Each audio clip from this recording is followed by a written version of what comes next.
Hey everybody. So Frank and Whitney here from Geeky Gecko Creations. Wait, hold on. Frank and Whitney here. You get that, hun? Yeah, I understand. Because you're sure, you know. Mm-hmm. So here from Geeky Gecko Creations, your husband and wife duo team. I really couldn't do it without this one, financially as well as help wise. And our cat just jumped on her chair, so Whitney's gonna have to go do something about that. But again, Whitney's gonna be operating questions tonight while I clean and show off geckos. So let us know what you think. Let us know the questions you have, and we're here to answer it all. So I hope we have a good live stream, and we'll see you inside. Let's see. So, Effie, sweetie. I know. And she jumps off. she's a jumper. She is a jumper.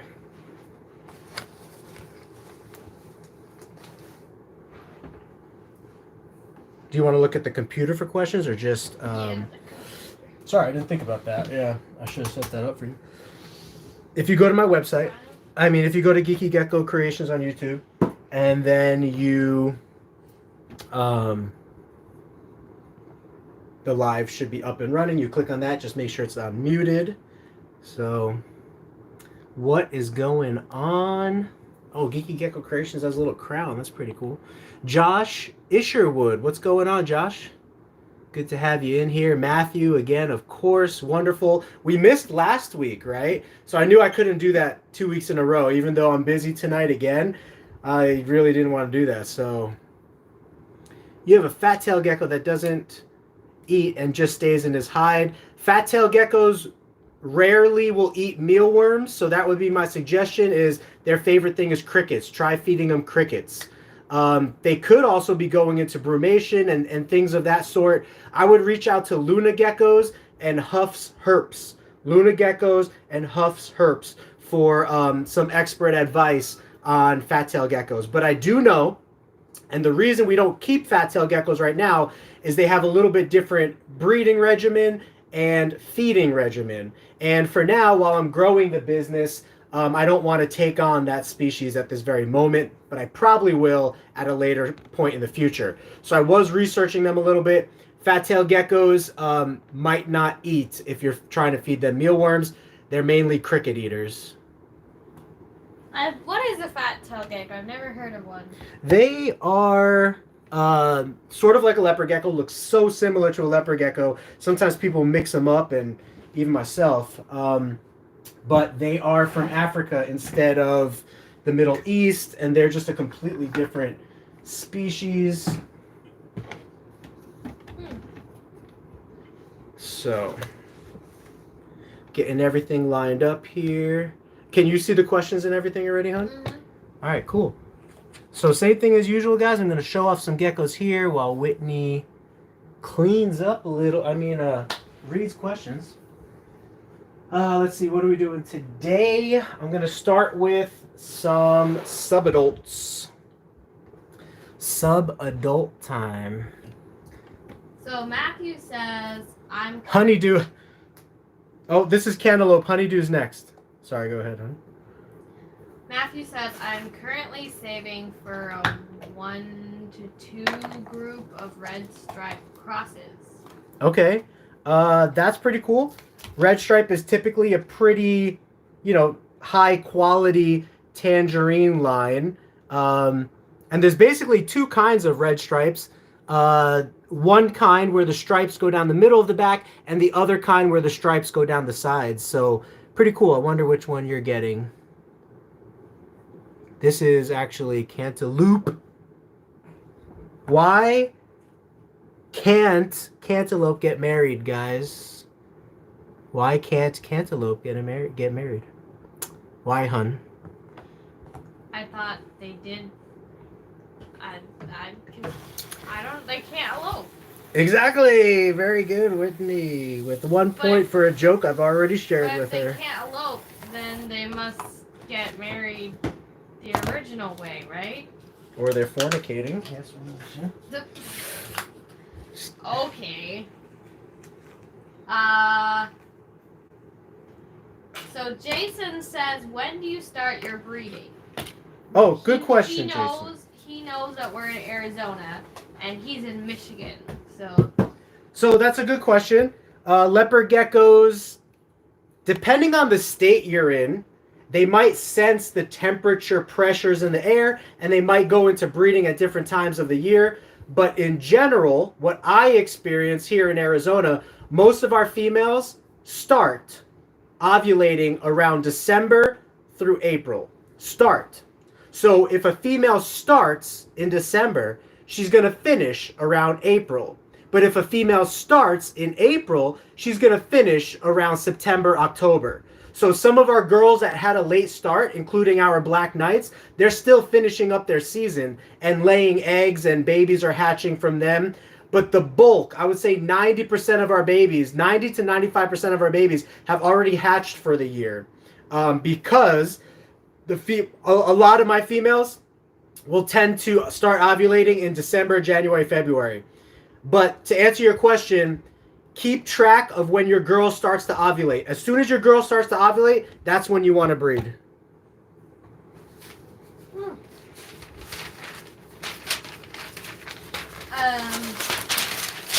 So King Omari was, he was talking about his fat tail. He says the fat tail won't let him pick it up. He just bites and hisses.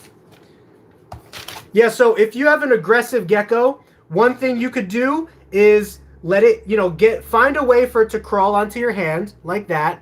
And there really is no shortcut for this. You just have to spend time with it. Just like this, spend time with the gecko, let it sit in your hand.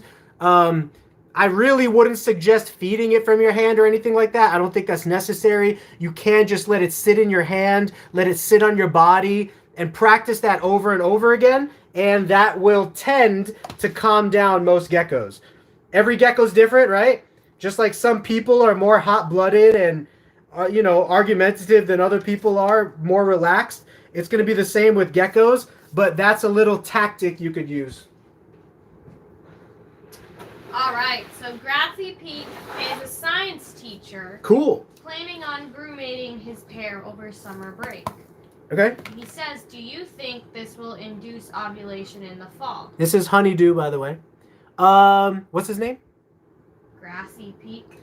Grassy Peak. So for leopard geckos in captivity, I would not say that there is documented evidence that there's a benefit to brumation at this point. Some breeders have in the past.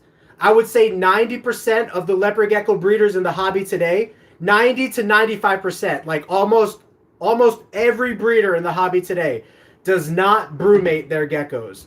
And most geckos do not go into brumation. I should make note of that. If you don't change the temperatures, most geckos will just stay year round in this cycle of eating and putting on weight and then going into ovulation and breeding season. If you're okay with that, that would be my recommendation.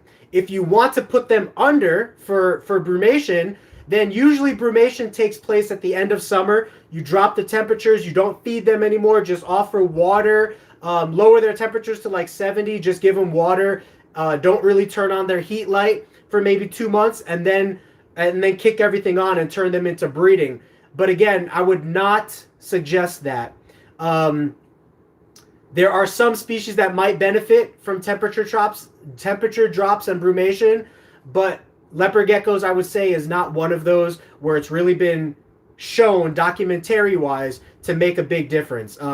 We had a great year for leopard geckos this year. We've had great years for leopard geckos just put the towel over it, hon. The last 3 years, and we've never brumated our geckos. 95% of the hobby doesn't brumate their geckos, and they all have excellent years. If you do have a desire to try to hit that natural cycle for them, then like I said, at the end of summer, start to drop their temperatures, wait until they show you that they're no longer interested in eating and stuff, and then stop feeding them, and then cut their food supply out completely after they've had like 2 weeks of releasing their bowels and getting all their food out, because you don't want food stuck in their stomach by accident, right? Usually that's not an issue with leopard geckos. They will usually vomit if they don't have the heat to digest their food. But like with tegus and stuff, if they don't have the heat to digest their food, they're going to, the food can rot in their stomach and actually kill them. So that's why I would suggest keep the heat on for 2 weeks. Don't feed them. And then slowly start to lower the temperature. Still don't feed them. Just give them water. And if they start to go down, if they start to show signs of brumation, then you could cut the heat out completely for like 2 or 3 months. But I wouldn't recommend that. I can't see the gecko. So like when you're talking and holding it. No, I know. I want to show my face when I'm talking. Oh, okay. Thanks, baby. Matthew says, how long do you wait after they lay eggs to breed them again? That's a good question. Now, Matthew, if you're referring to repairing, we repair our females at least 3 or 4 times a year. And let me explain why. For leopard geckos, just like almost any reptile, it only takes one breeding where the female retains sperm. The female will hold on to that sperm for crawled into the food bowl. Can you deal with her? Put the towel over it. She's going in there now. So, so sweet. Cats are so silly. What was I saying? Brumation. No, not brumation. What was I saying? What was I talking about? Or breeding, or what? Repairing. Yeah. So I want to say my first year breeding, I really didn't focus on repairing.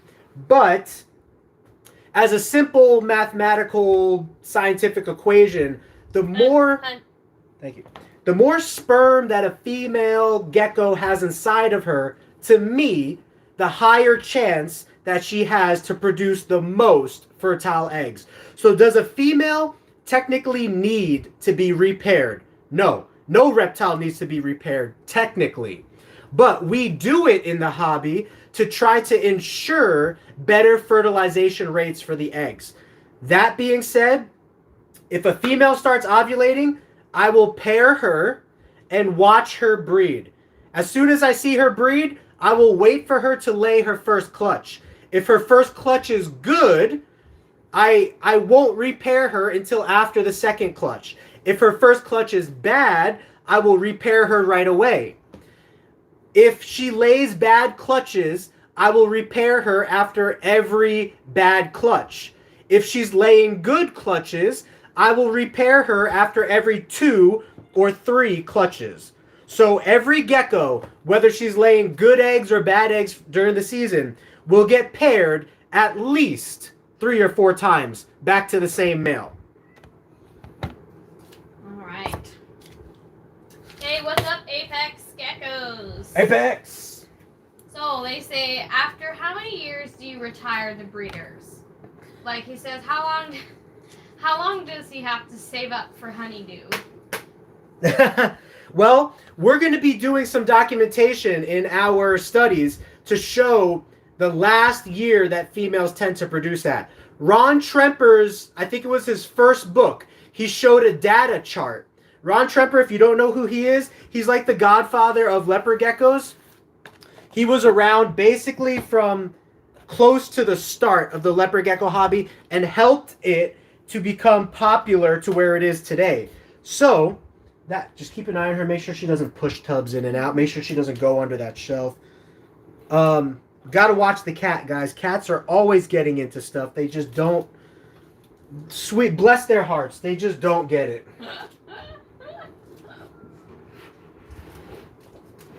Oh, bless his heart. What was I talking about? Like retiring. Oh, retiring a breeder. So in Ron Tremper's book, he documented that the best breeding years for a female is usually between years 2 through 6. And then he documented, I think it was up to like 12 years of breeding for a female. And then he also documented that his oldest male to ever breed was 25 years old. I believe I heard that from somebody who read the book. I've never read the book, so I can't like tell you. But in the wild, these are animals that live 15 to 25 years. And again, animals in the wild have a very different purpose than human beings, right? Human beings don't need to reproduce. We can find purpose outside of reproduction. But animals, on the other hand, their sole purpose in life is to breed, thrive, and survive, right? That's their sole purpose. So I would bank to say that animals in general are designed to breed, especially reptiles. They're designed to replicate their DNA for most of their life. This one's pretty cool. This is a good example of that first red stripe that I told you about, where it has striping down the middle instead of the sides. Can you see it on the camera, like the striping down the middle? Yeah. Okay, cool. The bag is pretty closed up. I don't think she'll get it. If it's closed, that's okay. Not if it's open. All right. The cat is trying to get into the vermiculite bag. Oh, Chalice, that is hysterical. Chalice says only repair broken geckos. I like that. That's a dad joke I will use over and over again. All right, Naomi says,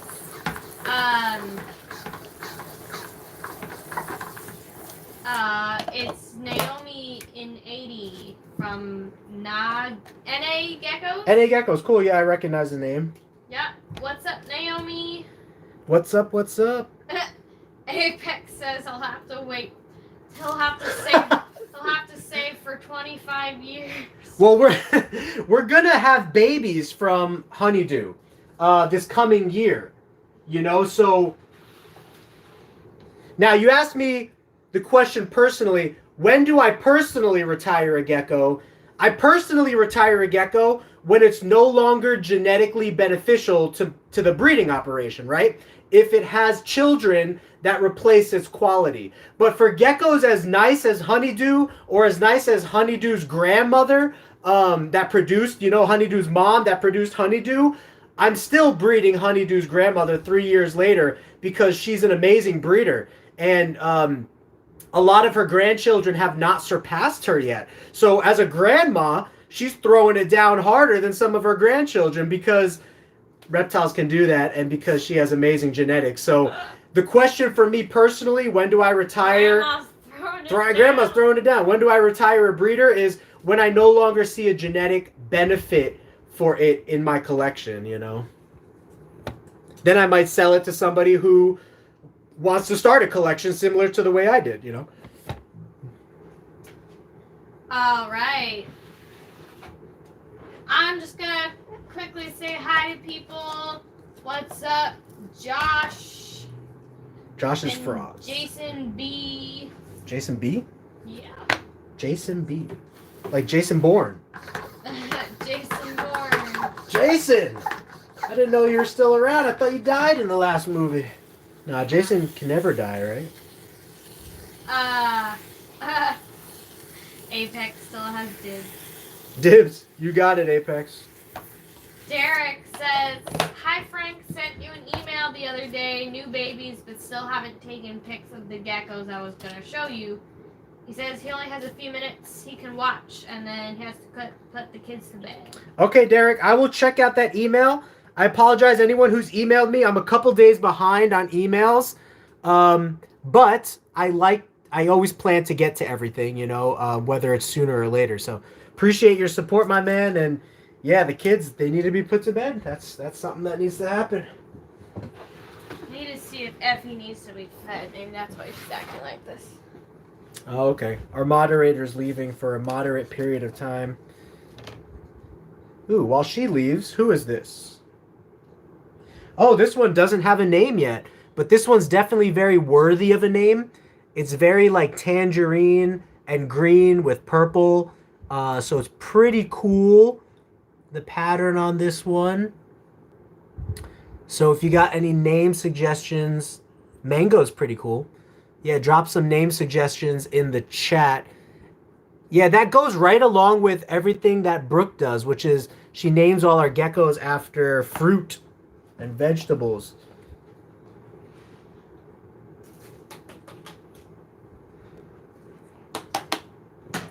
Mango, that's a pretty cool one. Oh yeah, Callie. Good to see you on the live streams, Callie. Yeah, Callie has a Tegu coming tomorrow. Hopefully there's no FedEx delays as there has been recently. We still have a lot of Tegus left, guys. So if anyone's interested in a Tegus, we have some pretty amazing sales right now. I think we have 2 black and white Tegus left for $150 each. And then we have like 20 or so high white red Tegus, which are an extraordinary project. They normally go for around $350. We are selling them right now on sale for $200 plus shipping. So hit us up. All right. So Cameron says, what do you do if your geckos don't sell on Morph Market? That's a great question. Well, a lot of our geckos that are on our website, if you look on our website right now, geekygeckocreations.com, like half of the geckos have sold since we posted them up like 2 months ago, but half of the geckos haven't. So a lot of those geckos that we posted on Morph Market are 2 months older now. So if they were babies, they're now juveniles. If they were juveniles, they're now adults or subadults. So the benefit of this year for us is that we incubated for all females, which means that if a gecko doesn't sell, as soon as the gecko is about 8 months old, 8 to 10 months old, it can now become a breeder for me, and I can reproduce more geckos with that gecko. Now, if a gecko does not sell on Morph Market, you could try Craigslist, you could try Facebook, you could try reaching out to friends and family, you could try Instagram, just advertise anywhere. But as a leopard gecko breeder like myself, if a gecko doesn't sell, it goes back into the breeding rotation, especially if it's a female, and I will then have those babies on hand for next year. 2 things. If a gecko doesn't sell, let's say I post a gecko for $200, and then it grows up into adult and it hasn't sold yet. I have the chance to sell that gecko for half the price or less, $100 or $50. It doesn't matter at this point, right? Because either I want to get rid of it or I want to use it in my breeding operation. But here's the thing. Let's say that gecko is about to sell for $50. Instead of selling that gecko for $50, I would just breed it as a female, and that female will produce, let's say, 8 babies. Each of those babies can be wholesaled at $20 a piece. And what's 20 times 8? $160. So now I've made $160 off of that gecko instead of $50. But here's where the trick comes in. How many geckos can you manage? Because those are 8 babies you're going to have to store. 8 babies you're going to have to feed. 8 babies you're going to have to ship and wholesale. So there's a balance in this whole thing, but those are a couple options you have.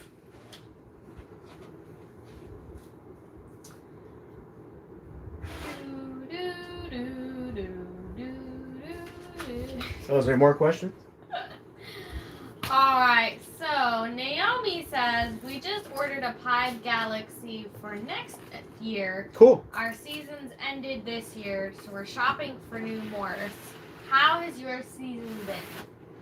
Our season's been pretty good. At the end of the season, I want to run all the numbers to see how many babies we produced, what was the infertility rate, what was the amount of eggs that were laid versus eggs that hatched, what was the amount of babies that were born unhealthy or babies that died shortly after birth or babies that had to be put down for genetic unhealthiness. I want to get all those numbers lined up and present those in a video for our 3rd year of breeding, because our 3rd year of breeding is really our biggest year. This is our first official year, like really running and operating the business on this level, on this scale. But if I had to guess, I want to say that we produced, we probably produced somewhere around 300 to 350 babies. And now all of those babies were female, incubated for female. And that's another thing. I want to show you the statistics on how many were incubated for female and how many turned out to be female. So far, it's 100%. Because there's a lot of people that were telling me, oh, when you temperature sex leopard geckos, it's only like a 70% success rate for the temperature. And I'm thinking to myself, I was like, okay, well, That's not what I'm experiencing. So I would love to get more statistics down to document for the hobby. Now, I was going to go off on another tangent, but did I answer that question? I think so. I don't really understand everything, but The tangent I was going to go off on was there might be a difference between incubating for male versus incubating for female because the window for male is much smaller than the window for female. So when people say they incubated for male and then they got females, it might be because of a temperature fluctuation that naturally takes place inside of every incubator. Every incubator naturally fluctuates between 2 to 4 degrees in general, right? Every time you open and close a door, every time your house temperature goes up and down, that messes with the internal temperature. So, because I was incubating for females, I could set that temperature way, way low. I could set that temperature between 78 to 82 degrees. And in that range, we're seeing 100% of the geckos turning out to be female. So, likewise, it would make sense that you could incubate 100% of the time for all males. But when people say they only have a 70% success rate, I think a lot of that has to do with temperature fluctuations that take place. And we're going to record that because next year, we're going to be incubating for hundreds of males. Hundreds of them. Because this year, we wanted to get the best females. So we incubated for 350 females. Next year, we want to get the best males. And that's how you flip-flop your seasons to make the most out of your collection and grow. At first, year 1, you incubate for all females and keep them all. Year 2, you incubate for all males and keep the best of the males. Year 3, you incubate for all females again and keep them all. And in year 4, you incubate for all males and keep the best. And rinse, wash, repeat that process depending on how large you want to grow as a breeder. all right. So Exo-Zeke is new here from the Philippines. Oh, nice. Magandang umaga. Hello. Look at these little armpit bubbles. Look at that nice calcium armpit bubble there. And Enriquez says, Magandang umaga, too. Magandang umaga. So Exo-Zeke says, how do you letter a Sunglow PH eclipse? Possible het eclipse. So how do you letter a Sunglow possible het eclipse in a Punnett square? A Sunglow possible het eclipse. So a Punnett square only calculates known genetics, for lack of a better way of phrasing it. On a Punnett square, you can't put possible het and then calculate accurate odds. You can only put het or not het. Does that make sense? If you know how to run a Punnett square, you can't label it possible het. You can only label it het or not het. And you could make 2 different Punnett squares. You can make a Punnett square for if the gecko is het, and you can make a Punnett square for if the gecko is not het, and then you could compare the 2 Punnett squares, but you can't make a Punnett square with a possible het, because a Punnett square is based off of known genetics. This gecko is absolutely het. This gecko is absolutely visual. This gecko is absolutely not visual. That's how the odds are calculated. So. All right, what's up, Nathan's Wildlife? Oh, cool. Yeah, I recognize that name. He says, can you make a video on how to make a website for reptiles? Oh, man, Nathan, that's tough. Because I'm not an expert, and it takes a lot of time. If you message me off of the live, hit me up on Facebook or Instagram or email, geekygeckocreations@gmail.com, geekygeckocreations on all my platforms. I will share with you some of the videos that I learned from. But you can research on YouTube how to start a website, how to build a website. And there's a lot of good models out there. And I'll make a video one day on researching this kind of stuff and like how to know which person to follow. But in general, if you follow any of these YouTubers who are building websites or showing you how to buy a website domain, if they're near the top of the list and they have hundreds of thousands of views, that you could pretty much trust that source, and then watch all of those videos and pick a video that you like the most. That's basically what I did, and I can share with you the videos I learned from, but I'm not really an efficient teacher in website building to be able to like actually teach it right now. Right now, my time frame does not allow me, my time frame and experience doesn't allow me for that. But maybe in the future, when I have employees and I have time to like sit down and edit and make a video, I can do that. It's a very long process to learn about website building and everything that's entailed. So I would watch as many YouTube videos on it as you can. I spent dozens of hours, like let's just say 50 hours. I spent 50 hours watching videos about how to purchase a website, how to build a website. And then with all of that knowledge, I inputted that into my company, you know?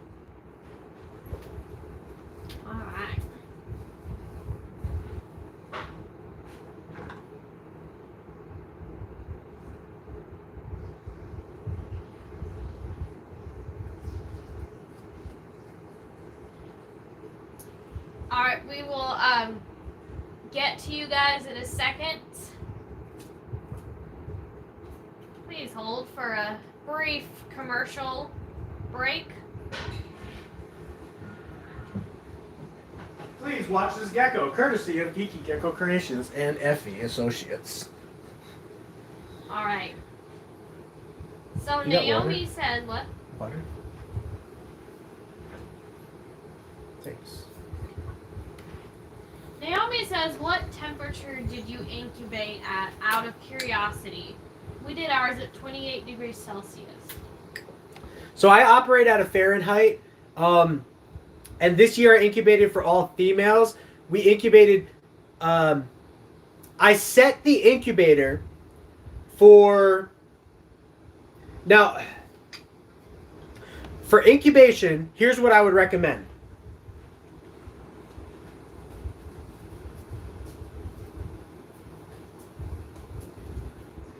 I would recommend setting up a test tub just like this. This is exactly what I incubate my leopard gecko eggs in, a container like this. 1-to-1 ratio of vermiculite to water.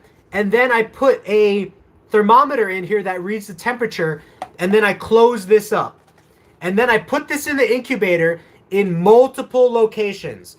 Again, that's the key. You want to make like 3 or 4 of these and have them in multiple locations of the incubator and document every temperature zone. Then you could adjust your temperature, you could adjust your incubator based on the temperature inside of the egg box, not on the outside of the incubator. The outside of the incubator might read 90 degrees, but the egg tub inside might only be getting 84 degrees, which means you need to set the incubator up to 95 to compensate for whatever range you're looking for, right? So that being said, I made a couple of these for our female tub, and the range of temperature inside our incubator from top to bottom is 78 degrees at the bottom and 82 degrees at the top, and it fluctuates a little bit, but it always stays within that range of 78 to 82. At all times of the day, no matter how much sun is coming in the room, no matter the air conditioning running, whatever it is, it stays really close to about 79 to 80. But in extreme fluctuations, we're going to get a little bit lower at 78 and a little bit higher at 81 to 82. And that's the range that we had. But I think I had to set my incubator. My incubator was set for 81 degrees. It was set for 81 degrees. But then I use test tubs like this to monitor the temperature, and that's how I increase or decrease the incubator temperature on the outside based on what's going on the inside.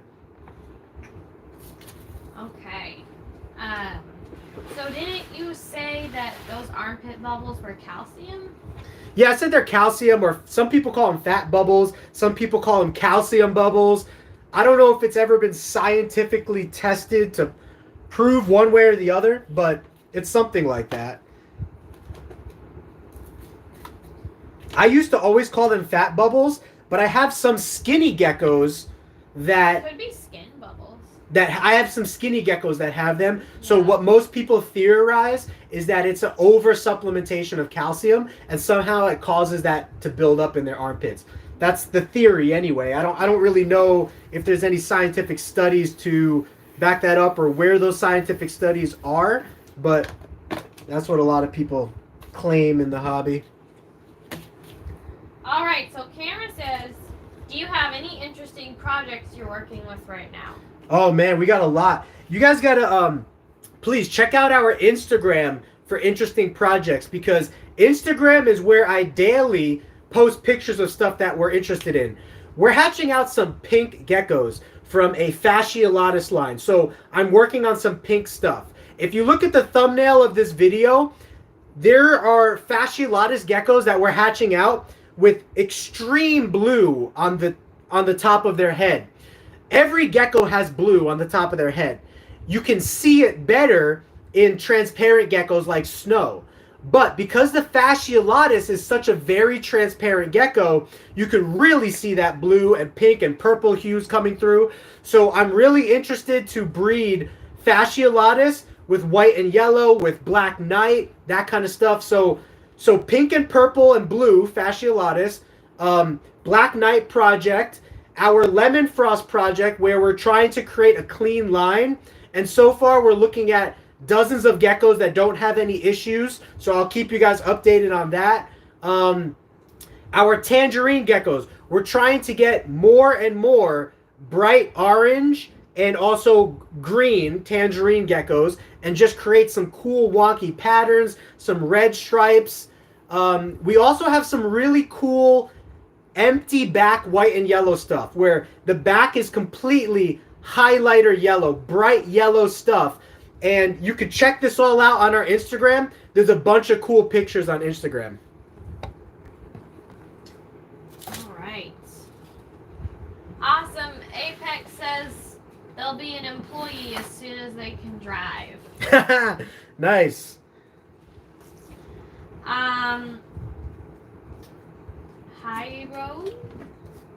Hydro says, in your opinion, what is the most efficient way to market yourself as a breeder? Wow, what a good question. My answer is going to be a little bit Long. snotty. The leopard gecko hobby is pretty poor right now, but it's increasing. And what I mean by that is there's a lot of snobby, experienced breeders in the hobby that have these followings of people, and they don't want to share those followings. So anytime a new person comes in and that new person does anything that doesn't line up with what this experienced breeder and his or her following has, they try to ostracize and outcast the new breeder. So my suggestion for marketing would be, it depends. If you're like me and you don't care about the naysayers and you're okay with people talking bad about you, then do what you want when you want on whatever Facebook page you want. But if you're someone who's a little sensitive and doesn't want to rub people the wrong way, then I would join Facebook groups and Instagram pages and watch what's important to that breeder and that breeder's following. Hold on, am I giving the right advice here? I don't want you following somebody that's going to belittle you and somebody that's going to not help bring out the best in you. So here's my suggestion would be, you could lay low a little bit with some controversial topics. You don't have to mention them. But I would connect to other people in the hobby that are connective people. And what I mean by that, there's a lot of people in the hobby that are not snobby. I will welcome anybody. Juniors Geckos will welcome anybody. Elite Geckos, Palmetto Geckos, Luna Geckos. These are Geckopia. These are people that are a little bit smaller in the hobby right now, but also less judgmental. Because what makes people leave the hobby is judgmental breeders. And I gotta say, that's the saddest part of the leopard gecko hobby right now. There is a ton of big, established, judgmental breeders. And those judgmental breeders will, if you don't follow suit exactly the way that they want you to follow them, they'll ostracize you and they will outcast you and they won't care about you, right? Or some of these big breeders just don't have time for you. And that's another thing that I'm trying to change about the leopard gecko hobby. I'm a fairly big breeder now. We have about 350 geckos in this room that are going to be producing next year maybe 1,000 or 1,500 babies. That's a fairly big operation, but I still prioritize to try to connect with the modern audience. And the modern audience is Instagram and YouTube, and of course following up with anyone who's interested in video chats or telephone calls. And a lot of the older breeders, they just have a different business mindset, and they're not as easy to connect with or as easy to connect to, and they're not as displaying of their collection. For example, you can't call them up or look for a video of theirs where they're showing their whole collection behind the scenes. It just doesn't happen. They're very secretive and very closed off in that way, and that also doesn't help the hobby grow. So if you're trying to grow a brand, then I would start an Instagram account and learn how to take good pictures. And if you have any interest in YouTube, I would start a YouTube account. And then as a last resort, I would join some Facebook groups and whatnot. Now, Facebook groups are the most judgmental places that you will run into these types of people that I'm talking about. They exist on Instagram, they exist on YouTube, but they're mainly on Facebook. So that's why the new age of marketing is on YouTube and Instagram. So I would suggest going on those two platforms, and feel free to check out Facebook, but I warn you to talk about or bring up controversial topics, because people will jump down your throat just to kick you in the butt. I just came over there right now. So anyway, Luna Geckos has a great YouTube channel and a Discord that you can join for non-judgmental interaction. You could always join us for non-judgmental interaction. And there's also other breeders starting to come up now that are making YouTube channels. Palmetto Geckos is one of them. Elite Geckos is another. Echo Geckos is another huge Black Knight breeder. These are people that I've seen that even if they disagree with your perspective, they're not going to jump down your throat and ostracize you. And so it kind of depends. Do you want to be in with these bigger breeders that have this snobbier attitude? If you do, join their Facebook pages and everything. If you don't, follow Palmetto Geckos, follow Juniors Geckos, follow Geeky Gecko Creations, follow Luna Geckos, follow these people in the hobby that are creating a collaborative atmosphere. That did turn out to be long-winded. Whitney's fed up with me.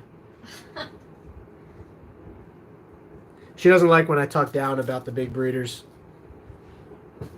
I mean, I haven't, done the research and interacted with them. But, I mean, we are getting, questions about specific breeders. Oh, let's do it. I'll be honest. Again, one thing that I think is holding back the leopard gecko hobby is transparency. Why are the biggest breeders not that transparent? You never see behind the scenes. You never see the geckos they're producing. Look at this. I could go into any one of these tubs right now. I'm a new breeder. I've only been breeding 3 years. and I have a larger YouTube channel and a larger Instagram account than a lot of these more experienced breeders. And I don't talk about that because I'm trying to like toot my own horn in a way, but I'm trying to say that they're dropping the ball in progressing the leopard gecko hobby by staying secretive and by staying reserved, right? The more you ostracize people and the more you don't market on the modern platforms, the less new people feel supported. So that's why people like Luna Geckos, myself, Geckopia is great, also Palmetto Geckos, they're doing a lot on the marketing side of things to help excel the hobby, and it's even helping these bigger breeders. I can't tell you how many people I've referred to Gecko Boa, Suburban Gecko, even Bubba's Geckos, like people that I've had issues with, right? Bubba's Geckos is probably the biggest. Bubba's Geckos has vocally just smeared our name and whatnot, right? I don't harbor bitterness towards him. I don't agree with what he's doing. I don't appreciate him trying to smear our name, but I get it. It's business, right? McDonald's doesn't want to talk good about Burger King, and Burger King doesn't want to talk good about McDonald's. So behind the scenes, they're smearing each other, right? Oh, this isn't made from real beef. Oh, the owners of this company are boo, you know? But on every corner, what do you see? When you see a McDonald's, you see a Burger King. They're severe competitors, and that jealousy, I don't know, that jealousy is there. It's just there. It's going to be there in any realm, right? But so anyway, I don't harbor bitterness, and even though I've had some bad experiences with some breeders, it depends how bad the experience, but I still recommend them. Now, just to be clear, I've never had any bad experiences with Gecko Boa or geckos, etc. But, man, there's drama that goes on behind the scenes between these big breeders that does not get revealed as well. I think it's cool for the hobby, right? Because American society loves drama. They want to hear the drama, right? That's why we watch Bachelor in Paradise, right? So I think we could joke about the drama, and I think it would be okay. But a lot of these bigger breeders, they're old school. And their old school mentality is they don't want any drama attached to their name. The newer school people, I don't really care if there's drama attached to my name, because when people interact with me, they get to see the real me. I can't control all the liars out there. I can't control all of the name smearers out there. But what I can control is when someone reaches out to me, I can give them 100% of my time and devotion and as much as I can give and show that person I care. And I hope that that will be enough for that person to invest in our company, right? I just let my actions speak, you know? But anyway, are there questions on specific? Yes, there's lots of questions. Whoa, lots of questions. Let's do it. Yeah. So, maybe let's cut down the time. Well, okay. Okay. Whitney's chastising you now. Well, my question is, have we ever had any dead baby lemon frosts? No, actually. We haven't? No dead baby lemon frost. Okay. We have had dead baby wild types and dead baby Tremper albinos and dead baby white and yellows. Matthew's question is for the lemon frost. Do we know for sure if there's no problems going on, you know, with them internally? So, I mean, we haven't had any dead babies. We haven't had any lemon frost die. We haven't had any problems that we can see. Right. Now, of course, we would, you know, probably have to do like an ultrasound or, you know, whatever on the lemon frost to be sure. But I mean, I really hope there aren't any problems. So, what Matthew's asking about is quality of life. Yeah. What is the quality of life that an animal can have that is prone to having tumors, which is what the lemon frost gene has been in the past. To answer your question directly, there's no way for us to see inside the gecko unless that gecko dies and we do an autopsy on it to see if tumors were spreading on the inside. But there's a few things that we can do on the outside to see if that gecko is stressed out, right? So, yeah, and Jason B, not every older person is like this. I'm just being a little, but anyway. Dramatic. Yeah, I can be a little dramatic, but what we're studying in the lemon frost. So first of all, there's been no documented lemon frost that I've ever seen that died from natural causes. They all died because they were put down or put to death for the study or the research. Now, I think everything should be documented, which is why we are doing this. But years are going to go on where we study these geckos. We study their life expectancy. We study them when they die and do autopsies on them to open them up and see if anything's going on internally. And if there is stuff going on internally, did it affect the length of their life? Did it affect the stress of their life, right? Jessica's Animals is a great animal channel that recently released a couple videos on neurological disorders tied to Enigma syndrome and white and yellow syndrome. And she did a video where she covered how when white and yellow first came out, there were certain issues associated with white and yellow. But over time, breeders created clean lines of white and yellow that don't exhibit those mental issues or exhibit any of those neurological issues that were happening with the lemon frost, with the white and yellow. So similarly, what we're seeing with lemon frost right now is the more we outcross it and get further away from that line, the more pairings we make. At least what we're seeing right now is it's making healthier and healthier looking geckos to where they're either not showing tumors or they don't have any bubbling tumors. It's just like bright patches of skin cells, which could be similar to dark patches, similar to like a mole on a human being, could be similar to like these bright patches on the lemon frost. But it's going to take many more years of research and documentation and studying to look on the inside of the gecko. But when geckos are stressed out, they don't eat. When geckos are stressed out, they don't breed. When geckos are stressed out, they get very skinny and die. And we're not seeing any of that with any of the lemon frost that we have. The lemon frost outcrosses. So that's one way that we can kind of study the repercussions of what could be going on internally is this gecko showing signs of stress, right? Okay. Well, I was hoping we wouldn't get too controversial tonight. Let's do it. I love it.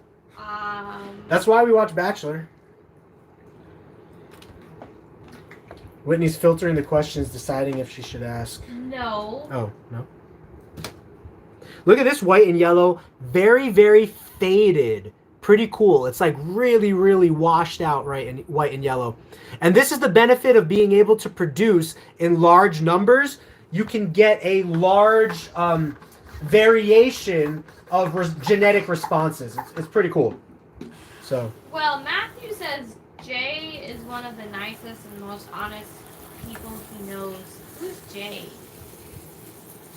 Jay's Gecko?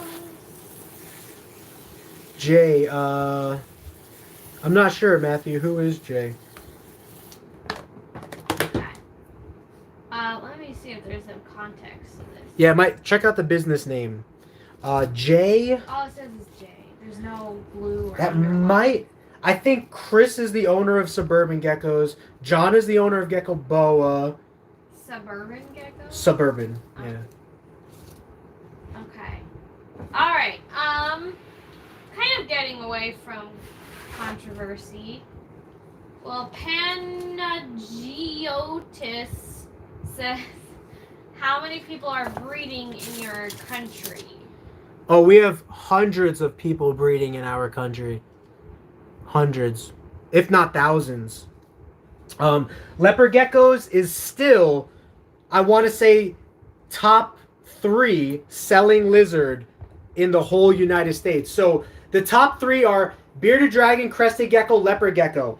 And those 3 are constantly battling each other for position. But leopard gecko, I would fare to say that leopard gecko is like number 1 or number 2. All right. Naomi is saying they're just setting up their YouTube channel, and would you be interested in doing a co-live? Oh yeah, absolutely. We've been really busy lately, so we haven't been able to do many like collaborative stuff. But I love collaboration.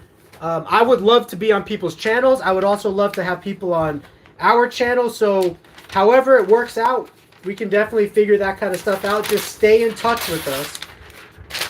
And we could hash out those details. This is a little bit of a busy season for us right now. But just because of how many babies we have this year and everything that I'm trying to do marketing-wise and also sales-wise, we're doing pretty good. But every time a customer comes to you, you got to spend a lot of time with them and also mail out and everything. Oh, yeah, Junior Geckos is here. Yeah, this one has pretty... This one...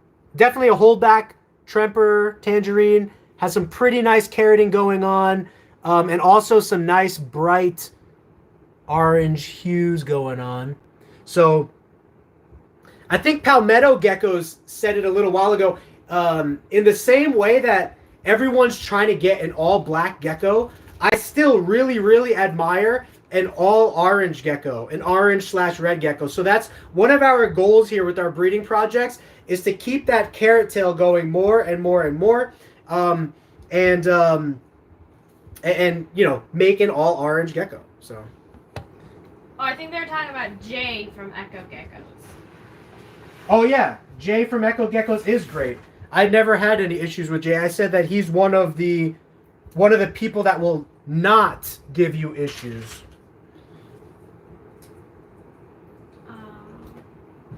What's up, Edvin? Great job, Whitney. I don't want to like butcher it with my horrible white girl American accent, so I'm just gonna resort to what I learned in Spanish. Bear. What's up, Jake? Camaleones. Oh, Camaleones is here. Nice, nice. All right, I think we're gonna wrap up soon. No, we're not. Well, I say we do. I'm tired. What time is it? It's 8. Whitney's so funny. How about at least another half hour? Get into the controversial stuff. I want to hear that. 15 minutes. 15 minutes. I can't do it without Whitney, guys, because I need to keep cleaning. So if we can find... You can't do it without me. If we can find a way to get her to stay... Guys, I'm sorry. I had a really long day teaching. Yeah. We can do that. About 20 minutes. All right. All right, 20 minutes Whitney's giving us, guys. So...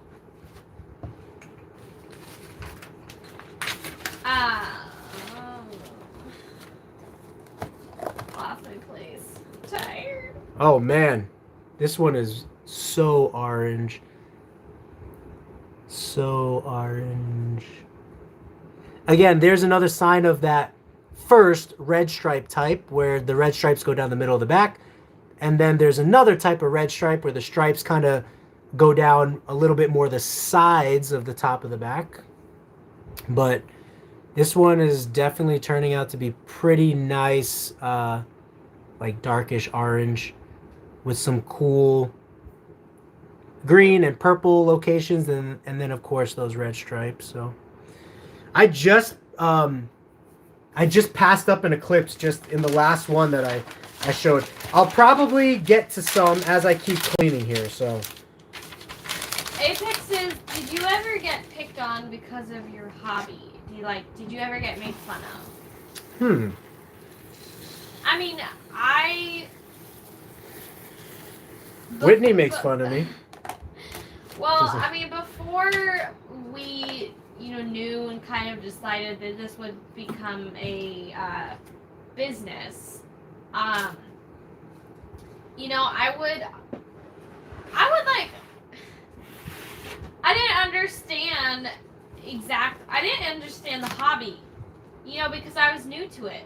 And so, you know, he was buying all these, like, well, to me, then they were expensive geckos. And now $300 is like nothing compared to, you know, what he's investing in now. But I mean, we were in college, like we had no money. And anyway, I just didn't understand. And I'm, you know, he's gotten a lot of, you know, like friendly, harmless picking on from his family and That's yeah, true, I mean, yeah. But like no, you know, no bullying about the hobby itself. We've gotten a lot of hate and backlash for breeding. There you go. Wait, get into the drama.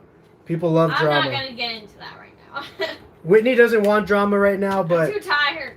next week, hopefully she won't be tired. We'll get into all the juicy drama. Now, again, I kind of like drama. I think it adds an element of excitement to the hobby, but at the same time, Went too far. yeah, at the same time, like, even though I might say this, and this about a breeder, I'll also say the good things about them, right? So, I don't know. I think there's value in collaboration, even if two people don't agree on the same perspective. And I think there's also value in talking about each other's companies, getting the word out there, having people attend live streams to see debates and stuff like that, right? I mean, people debate in real life. You don't vote on a president unless they have like 10 debates first, right? So I think every topic in the reptile hobby can be up for debates with breeders, as long as, you know, those breeders can still be willing to talk to each other and collaborate with each other. I don't know. I think it's kind of cool. So, I mean, that's the only part of the presidential election that I actually watch is the debates, you know? Yeah, As American society, we love drama. That's why movies have drama. It has a whole category called drama. he likes the drama, and I give him lessons on politics because he doesn't. I'm not a political person. Yeah, I had to tell him who our vice president was yesterday. But I showed you the video on her from TikTok a long time ago. There was some video someone made on her or something. Or some controversy that was revolved around her. Yeah. So, sorry guys, I'm really trying to get my brain to work.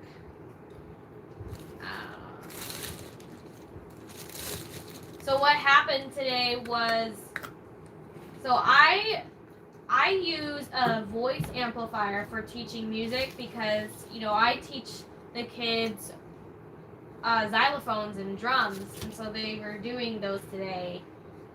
And I travel between two different schools on Mondays, and I accidentally left my voice amplifier at my other school.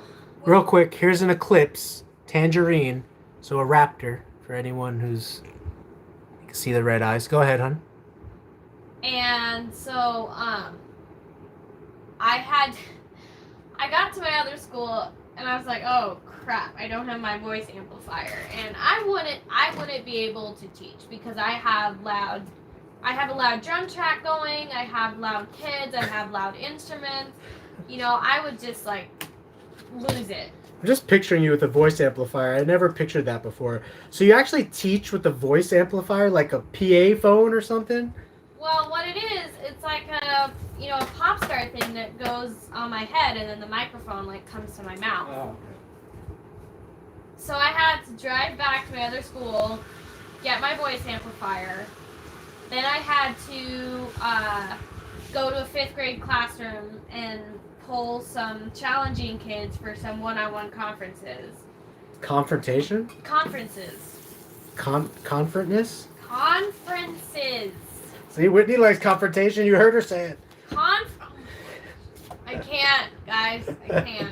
Okay, we'll keep her talking because that means we stay So, longer. I mean, you know, normally how a normal job, like you're required to take a 30-minute break. Oh yeah, she doesn't get a bathroom that break. doesn't exist for teachers. I didn't go to the bathroom all day.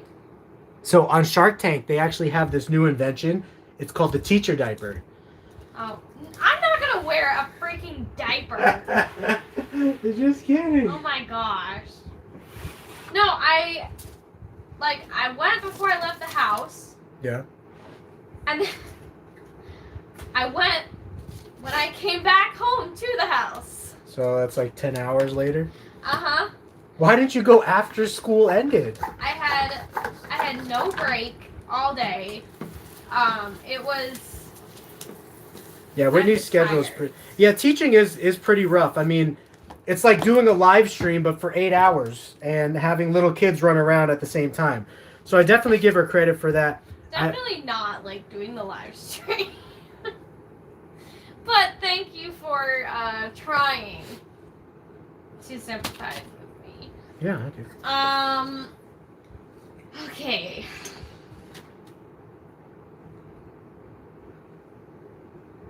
Alright, just give me a second. I love those little outline like spots and patterns that happen on the head of the geckos. Yeah, both leopards and cresteds are really good choices, Chalice. I like how the cresteds jump. And they're really like smooth and leathery and Yeah, Whitney actually likes crested geckos. Wow, you see this guy over here? he's screaming. This is an adult. Usually the adults don't scream. the adults don't scream usually. But it's pretty crazy. So this was a pure black knight, came from 2 super dark parents. Look how it came out. I believe this is actually a male. It's looking like it's starting to have the parts for male. It was temperature sex to be female. I was hoping it was going to be female. We purchased it as a temperature sex female, but now it's turning out male. So we're either going to keep them as a backup or sell them. All right.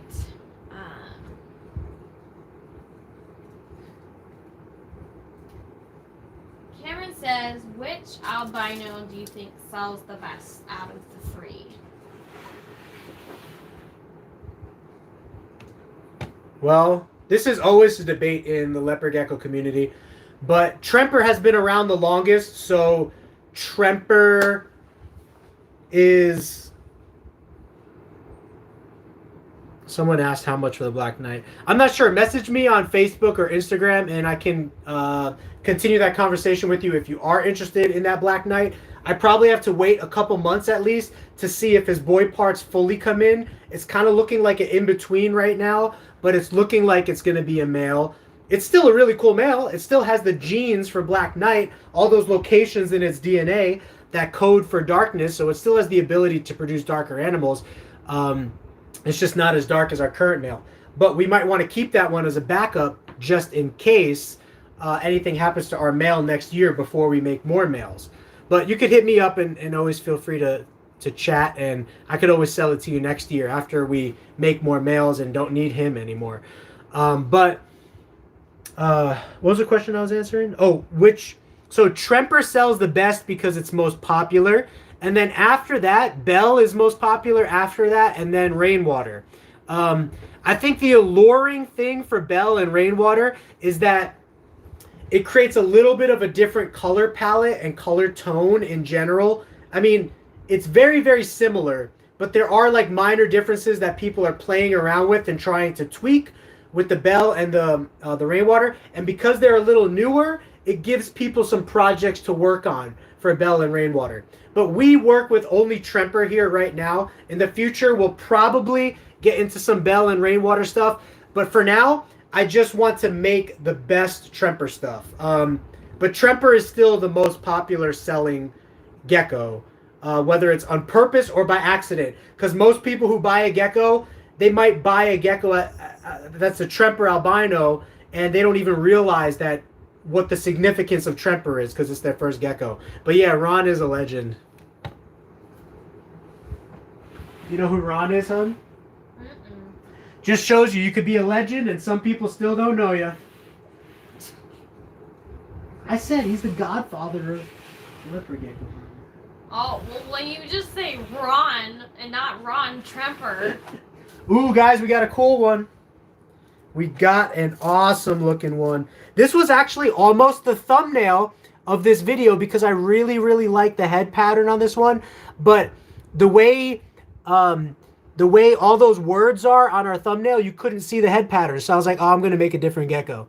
But look at that. Look at the brightness on this guy. This is just amazing. I love to produce these really, really bright yellow geckos. It's my goal to have like a super, super bright yellow gecko. So that's another project I'm working. Hyro says, do you think that Leos really need a heater? Can't they be in room temperature around 80 to 85? So, although some leopard geckos can digest around 85, I've experienced leopard geckos regurgitating at 85. So, I would suggest if you keep room temperature, like we keep this room at 90 degrees. I would suggest 88 to 90 degrees if you're going to do room temperature. If you get vomits, then up the temperature. If no one's vomiting, then you're okay. But what's key is look above me here. This fan. That fan keeps all the heat in this room equal from top to bottom, from left to right. This whole room is 90 degrees. That is so important for ambient room keeping. Otherwise, you're going to have like 95 degrees at the top and like 90 at the bottom, you know, so.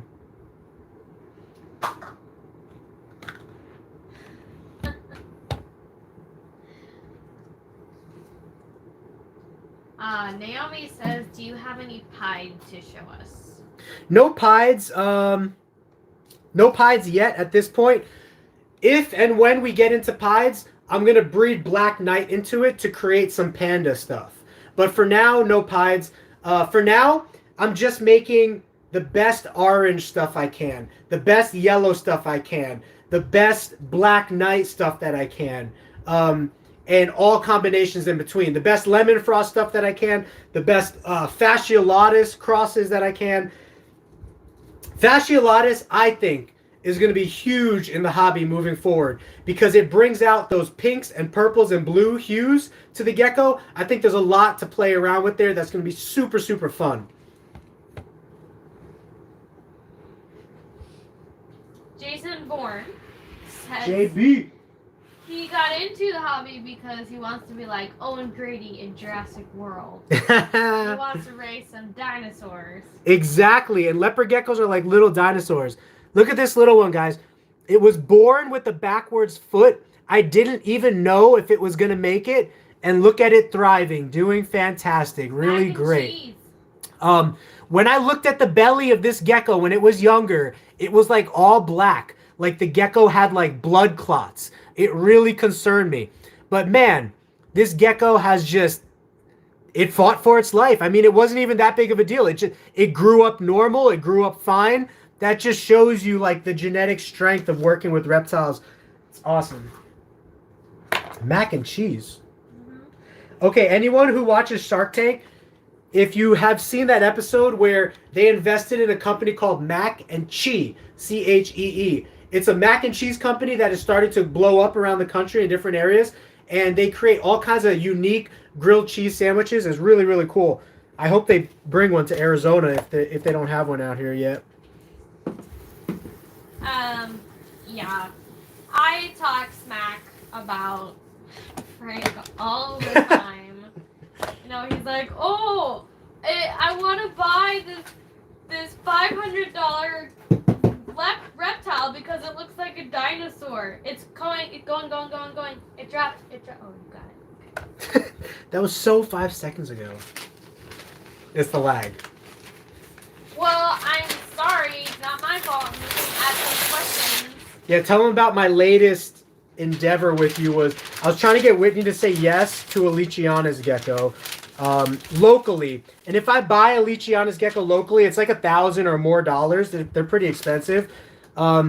We did have some European breeders reach out to us and say that they would be willing to send us one. So we're still in the works of trying to get one from them. And all we have to do is pay shipping.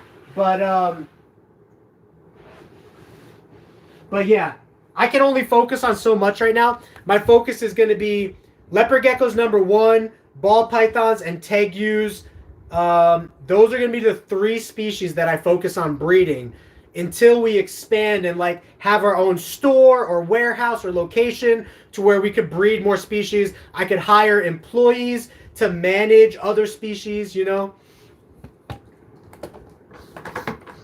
Yeah, I think we're good with the Leos, the tegus, and the ball pythons. Oh, tell them about the night. The night that I rearranged the house. I'm too tired for that. Okay, I'll tell you about it. So, this room that I'm in right now is completely filled up. Let me show you. Okay, so this is our leopard gecko room.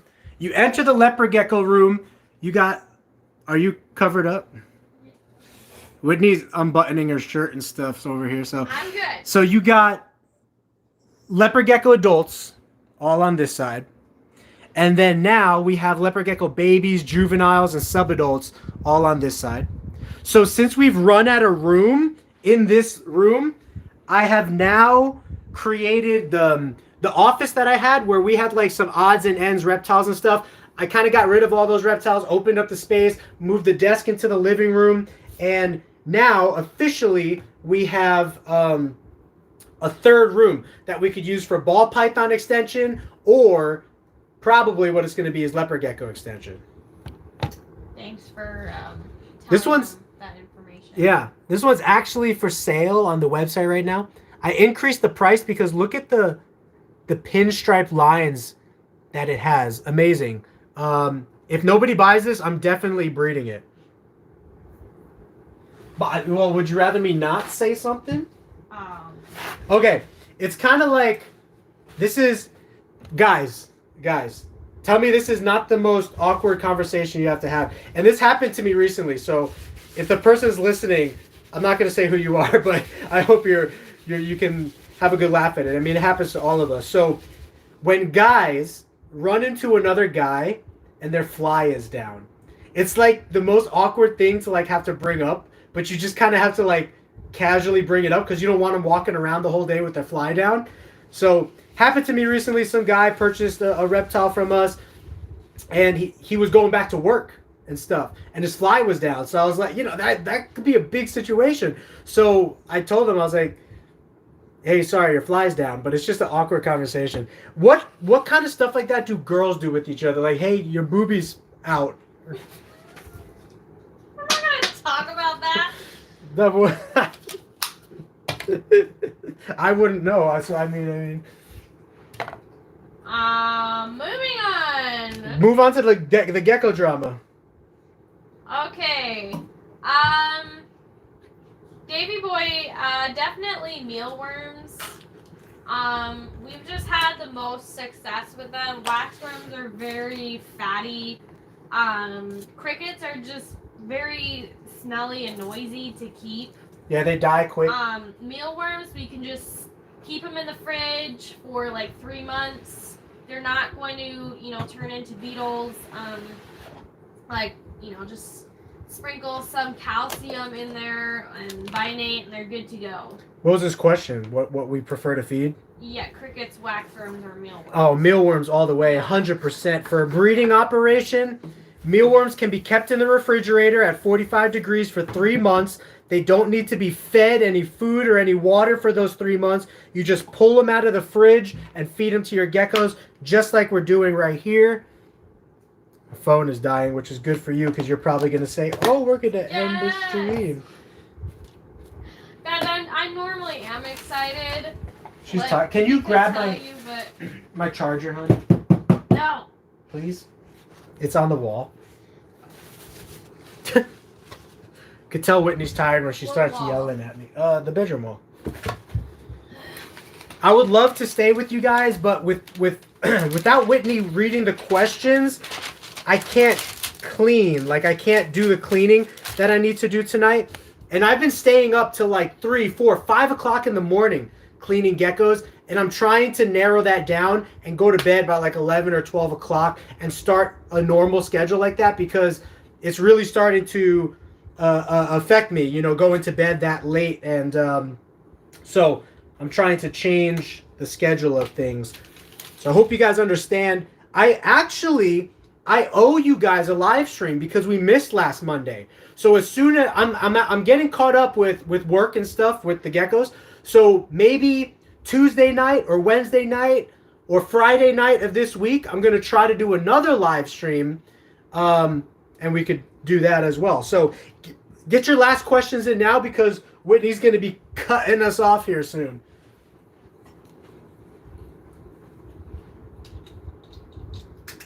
Can you plug it in and all that? Sheesh, woman. You're the one who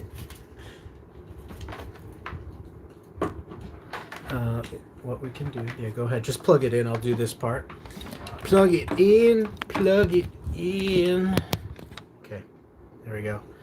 We're charging. Ooh, 4%. We were riding dirty on that one. Gonna catch me riding dirty. If any of you guys don't know that song, then I'm a lot older than you, most likely. I told them to ask the last questions while you're here. Hi, sweetheart. We have to show Effie off. You guys, we have to show our third partner off here. Our daughter. She was lying here the whole time, right at that rack, right next to us, because she follows Whitney. Baby. She follows Whitney everywhere. Now she's making her way over to like this vermiculite bag. You know how cats love bags? She loves going onto the plastic vermiculite bag, and I have to stop her from like going in there. So she's probably getting ready to lie down right now. Yep, see? She just likes that. That's her bubble. 3 feet. So she's social distancing. So yeah, questions, hon, if you got them. Okay.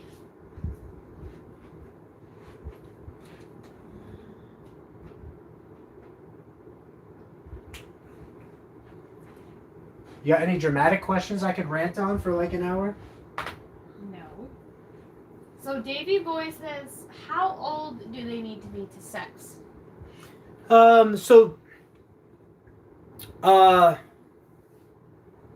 Trying to think, the youngest I've seen a male show signs at. Now, some can show signs earlier than others, right? But in general, I'm going to give you a range.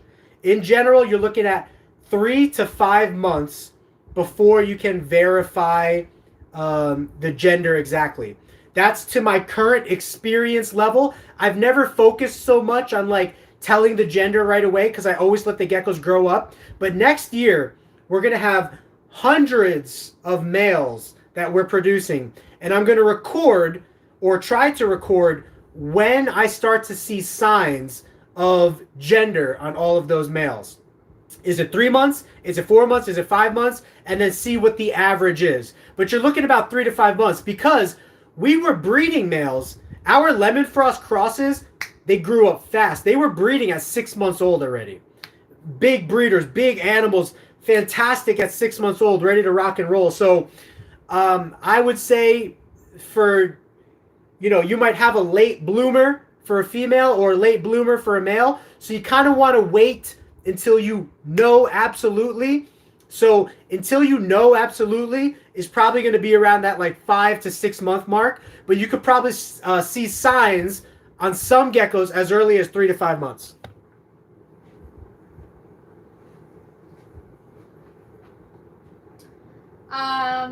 Naomi, we didn't say in this video what temperature we keep our mealworms at, but what temp do we keep them at? So mealworms can be kept in the refrigerator between 40 degrees, maybe even a little lower, like 38 degrees to 50 degrees. But I would suggest, if you can, Put a couple thermometers in your temperature, in your refrigerator, similar to like what I showed here, with this thing. Like, buy a couple of these from Amazon. They're only like $5 for like 4 of them. And put them on the shelf that you put the mealworms in your refrigerator. If possible, change the temperature on your refrigerator to make it 45 degrees. 45 degrees is like the best temperature zone that I've recognized so far. Below 45 degrees, they're still okay. But once you dip into the 30s, they might start dying. And then once you go into the 50s, they're not fully going to sleep. So between 40 to 50 is that sweet spot. So I would go with 45 degrees every time if you could. Ooh, here's a beautiful... Did it bite you? No, it just scared me. But he was opening his mouth right now. Here's a beautiful mascara line lemon frosty Turk. You can see they have this like mascara look to them.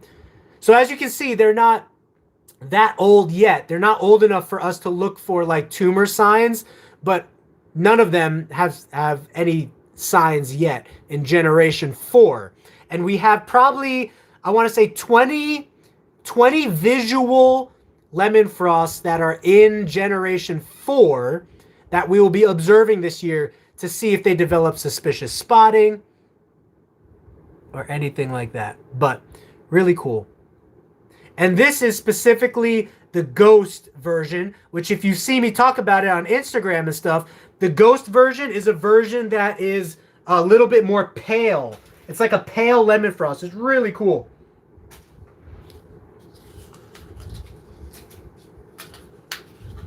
Any juicy drama to talk about? Whitney's not allowing me to talk about the drama tonight, guys. Sorry, maybe on the next live stream. Eric says he wants to start breeding, but he doesn't know which morph to go for his first project. So check out our video history or message me on Facebook or Instagram, and I can send you a link to our morph review guides. We have a morph video on best morphs for beginners, best morphs for intermediates, best morphs for advanced keepers. And those 3 videos will give you a good base to kind of choose what genetics you like. All right, that's all the questions for now. So you're ending it then? We are ending it. No, you're ending it then? I can't end it without you.